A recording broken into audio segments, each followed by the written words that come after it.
बहुत मधुर गीत आप सुन रहे थे और हम अब इसके बिल्कुल विपरीत दिशा में जा रहे हैं। कुछ समझिए, संघर्ष की स्थिति है और संघर्ष किसमें है? भक्त में और भगवान में। जो ऋग्वेद का मंत्र हमने बोला, उस मंत्र के ऋषि हैं शुनश्चेप। शुना श्वा कहते हैं कुत्ते को और शेप कहते हैं दुम। तो ऋषि ऐसे हैं, शुनश्चेप कुत्ते की दुम है, उसको सीधा नहीं किया जाता। और वो प्रार्थना किससे कर रहे हैं? वरुण से कि वरुण मेरी बात सुनो। वरुण को फुर्सत नहीं थी, लेकिन एक दिन पकड़ में आ गए और शुनश्चेप जी भी अपनी औकात पे आ गए और उन्होंने कहा आज तो तुम्हें मेरी बात सुननी पड़ेगी। एवं वे वरुण श्रुति, हे वरुण मेरी बात एवं इस बात को सुनो। तो हो सकता है कि कोर्ट में डेट दूसरी डाल दी जाए, लेकिन शुनश्चेप में ये कह रहे नहीं, आज सुनो, अभी के अभी तुम्हें सुनना पड़ेगा। क्यों सुनना पड़ेगा? कि वरुण, हमने वरण किया है तुम्हारा, तुम्हें चुनकर के यहाँ पे लाए हैं, तो इसलिए नहीं कि तुम हमारे बातों को मानो नहीं, हमारी बात सुनो ही नहीं। तो वरुण ने कहा अच्छी बात है, हम बात तुम्हारी नहीं सुनते, तुम क्या चाहते हो ये बता दो और जो तुम्हें चाहिए वो तुम्हें दे देंगे। अब मांगने वाले ने बताया नहीं कि मुझे क्या चाहिए, और देने वाला कह रहा है कि जो मांगोगे, जो नहीं मांगोगे वो हम तुम्हें लेंगे। और जब ये शुनश्चेप जी चुप रहे तो वरुण ने कहा कि अच्छी बात है, तुम्हें जितनी वेल्थ चाहिए, धन चाहिए, हम तुम्हें देते हैं। और ये शुनश्चेप जी कहते हैं कि नहीं चाहिए। उन्होंने कहा कुर्सी देते हैं तुम्हें, उन्होंने कहा वो भी नहीं चाहिए। अच्छा सा मकान देते हैं, वो भी नहीं चाहिए। सर्विस देते हैं तुम्हें, वो भी नहीं चाहिए। अच्छा व्यवसाय चाहिए, तो कहने लगे वो भी नहीं चाहिए। तो कहने लगे फिर चाहिए क्या? जितनी चीजें संभव थी दुनिया वाले मानते थे, और आज मैं तुम्हें देने के लिए तैयार हूँ, और तुम कह रहे हो कि मुझे नहीं चाहिए, फिर आखिर क्या चाहिए? तो आप भी देखिए, मांगने वाला भी विचित्र, देने वाला भी विचित्र, और उसकी कथा करने वाला भी विचित्र। कि जो बात घंटे डेढ़ घंटे में कहीं जानी चाहिए थी, उसको पुलिया में पूर्ण घुसड़ने की तरह से थोड़े से संक्षेप में कहना पड़ रहा है। तो उन्होंने कहा कि भाई आखिर क्या कह रहे हो, काम वस्तु राजके। तो मनुष्य की जो सामान्य आवश्यकताएं हैं, जिन चीज़ों की उसको आवश्यकता पड़ती है, तो सबसे पहली चीज़ तो होती है आत्मरक्षा, सेल्फ डिफेंस। दुनिया में सब कुछ करो, लेकिन आत्मरक्षा बहुत आवश्यक है। चाणक्य कह रहे हैं आत्मरक्षे धर्म रक्षे, दारन रक्षे धन रवि। आपत्ति के लिए धन को बचा करके रखो। और जब ऐसी स्थिति आ जाए कि घर की स्त्रियों पर कुछ कष्ट हो, तो धन का मोह छोड़ दो, उनकी रक्षा करो। और उसके बाद भी स्थिति ऐसी आ सकती है, आत्मान सततम रक्षे दारई रवि धनी रवि, कि जब अपनी रक्षा का प्रश्न आए तो स्त्रियों को भी एक तरफ कर दो, धन को भी एक तरफ कर दो। अपनी रक्षा बहुत आवश्यक है। तो भगवान से अगर कोई कुछ मांगता है, तो आज की टर्मिनोलॉजी में पहली चीज मांगी जाती है आत्मरक्षा, और दूसरी रक्षा बात मांगी जाती है भोजन। कैसी भी परिस्थिति हो, चाहे जो मजबूरी हो, हमारी मांगे पूरी हो। कोई मरे कोई जिए, कहीं बाढ़ आ रही हो, कहीं पर विपत्ति आ रही हो, लेकिन हमारा पेट भरा होना चाहिए, और भरा ही नहीं बल्कि बढ़ा हुआ होना चाहिए। कहीं समस्या ये है कि बड़े पेट को छोटा किया जा रहा है, और कहीं ऐसा है कि छोटे पेट को अब बढ़ते जा रहे हैं। और फिर उसके बाद जो स्थिति आती है वो है काम की, जो हमारी कामनाएं हैं, वासनाएं हैं, वो हमारी पूरी हो। तो इनमें से इस मांगने वाले को कुछ भी नहीं चाहिए। मांगने वाला भी बता नहीं रहा और देने वाला भी संकोच कर रहा है, तो सीधा सीधा वर्ग ने कहा कि तुम्हारे पास फुर्सत ज़्यादा होगी, मेरे पास फुर्सत नहीं है, बताओ तुम क्या चाहते हो, तुम क्या मांगते हो।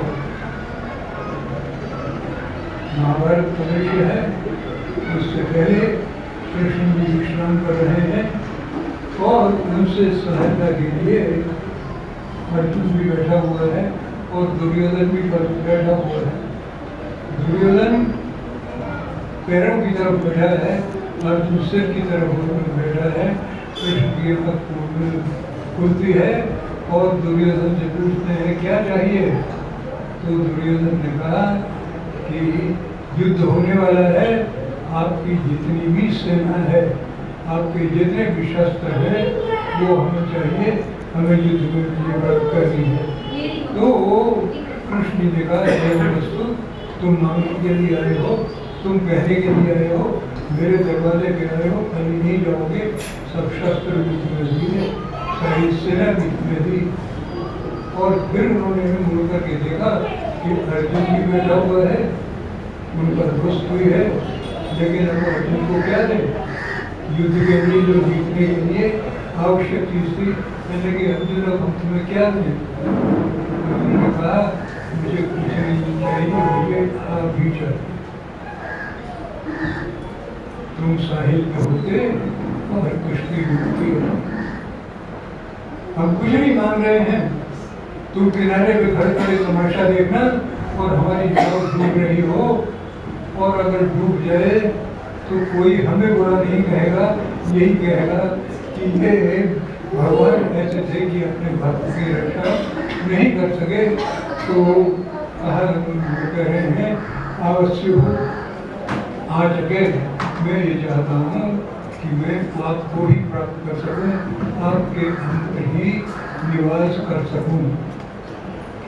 डूब कर मैंने दे दी तूफान की खबर, डूब कर मैंने दे दी तूफान की खबर, ना खुदा बेखबर हो तुम्हें क्या। मैं चुप रहना, कई बार वाणी से बात कही जाती है, वो उतनी प्रभावी नहीं होती है। वो 10 संदेशा लेकर के जा रहे हैं और गोपियाँ कह रही हैं कि हम ये बात कह देना, ये बात कृष्ण से कह देना, कि कह देना जगन्नाथ दास रत्नाकर अपने एक पुस्तक में लिखते हैं कि संदेशा क्या दिया, आंखें भरी हुई थी, गला रुंधा हुआ था, नेक कहीं मैं नहीं, नेक कहीं मैं नहीं, अनेक कहीं मैं नहीं, और रही सही सो भी कह दीनी हिचकी। वाणी से बहुत कुछ काम कहा, बहती हुई आंखों से और कुछ कह दिया, और जो रही सही बात थी वो हिचकियों के द्वारा कह दी। उम्र आई सिर्फ दो ही हिचकियाँ, जिंदगी में 2 बार हिचकियाँ आई। उम्र आई सिर्फ 2 ही हिचकियाँ, एक थी उनकी याद की और दूसरी सयाद की। ये बच गया। यही कहते हैं कि बढ़ता है आदमी तब हिचकी आती है, कोई याद करता है तो ये हिचकी आती है। तो वो भक्त भगवान से कहते हैं कि तुम मेरे हृदय में करके बस जाओ, मुझे और कुछ नहीं चाहिए। उनकी भक्त करके पहुँचा पकड़ा, कुछ नहीं मांगा, लेकिन सब कुछ मांग लिया। तो भक्त अपनी जिद पर हुए हैं और भगवान अपने ही दिल पे अड़े हुए हैं। और अगर ये कहा जैसे कि आर्य समाजी कहते हैं कि कर्मों के अनुसार फल मिलता है, जैसा करोगे वैसा भरना पड़ेगा, लेकिन सेनापति कवि कहते हैं जो अपने कर्म किए ही निभाऊंगो, जो अपने कर्म किए ही निभाऊंगो, तो हो करतार करतार तुम कर। अगर मुझे अपने कर्मों से ही पार करना है तो करने वाला क्रिएटर मैं हो गया, तुम करतार किस बात के हो? तो तुम्हारी महत्ता तो यही है, मेरी बिना बात सुने हुए तुम समझ जाओ, मैं जो चाहता हूँ उसको दान कर दो।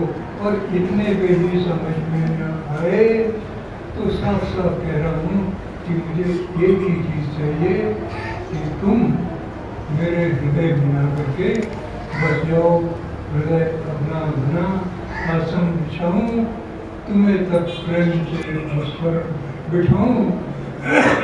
न आडंबर बड़े मैं कर सकूँगा, न भेंट भारी रखकर धर सकूँगा, न इसकी तुम्हें कुछ चाह भी है, न इसकी कुछ परवाह भी है।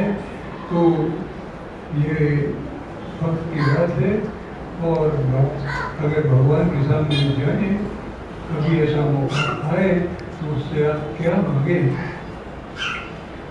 कल्पना कीजिए नरेंद्र मोदी जी के पास पहुँचे, वहाँ जाए और वो आपसे पूछें कि करिए क्या चाहिए, तो पहले छुट्टे दे दीजिए।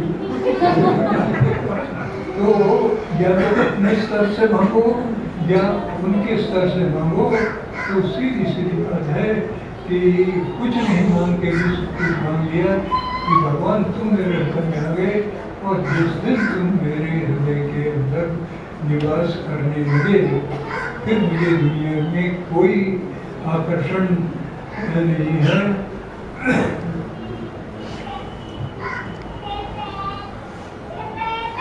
जी मुझे शायद शरीयत लिख रही है, आतंकवाद मरने के लिए तैयार है और जलता के मर जाता है, लेकिन दीपक की ज्योति जलती रही है रहती है। क्यों जलती रहती है? वो कह रहे हैं जी उठे शायद शरब इस आर्श में,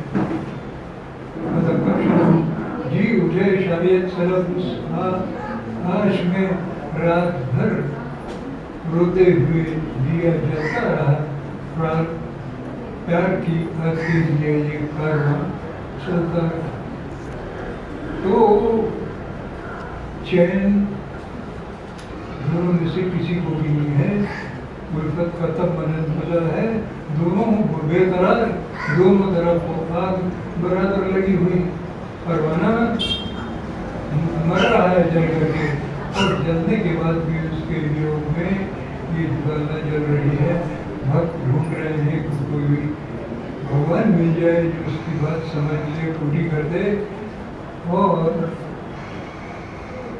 भगवान ये चाह रहे हैं कि कोई ऐसा भक्त मिल जाए जो कुछ न मांगे, अपना समर्पण कर दे। तो